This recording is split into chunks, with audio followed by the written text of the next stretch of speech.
I knew about the AGA because when I was at Yale, I actually won the student gold medal for the AGA. And during that time at the AGA, I didn't know how big it was. I didn't know that it was really about camaraderie and getting together. It is the lifelong aspect of making friends, and I did make a few friends in regards to that.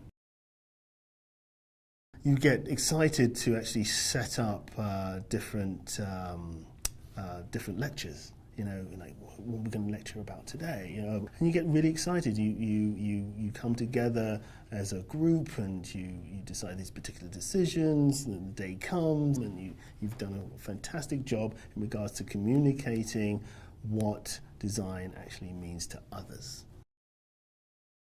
When I was a kid, my mum would take me to church, and I'd sit in the pew, and if I didn't have a pencil in my hand, I would start to scream, shout, and do whatever. And to control me, she basically put a pencil in my hand, and I started to draw.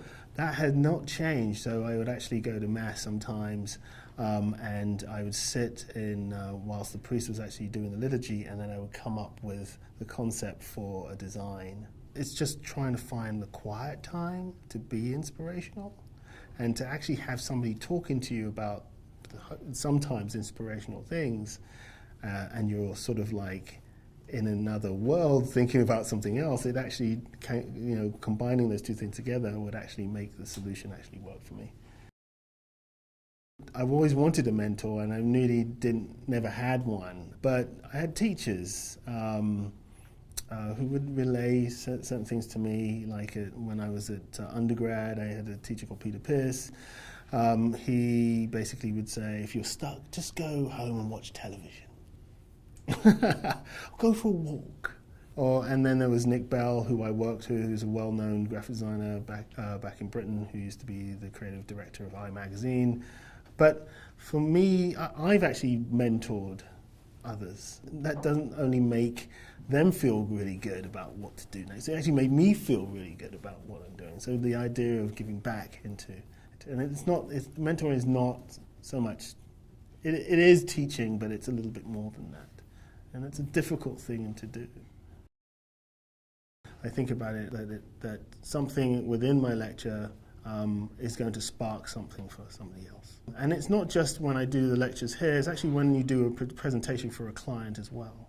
It needs to spark the aspects of understanding or aspects of clarity and vision. And so for me, I'm just happy that people get something out of the work that I produce. I've done sort of portfolio days for AGA. One time I did it in Boston, I recall students coming to me and saying, like, what should I do next? And I'm like, travel. Go out and see the world. Have you ever traveled before and seen the world as it stands, and go to different studios, knock on the door and just say, I'd just like to come in and walk around and have lunch or coffee or tea with you? Not to get a job, to understand where other people are coming from. That's what I did. That's what I was told to do, actually. I knocked on doors, I wrote little letters. I just said, I just want to come see your location, have a bit of a coffee, have a bit of a chat. Not to learn, but to understand where they ate, where they worked, just to be part of the nuance of it. And if designers here in this country and other countries just want to stay in their town or city, they're missing out, and they're just putting it on the internet. You are missing out, period.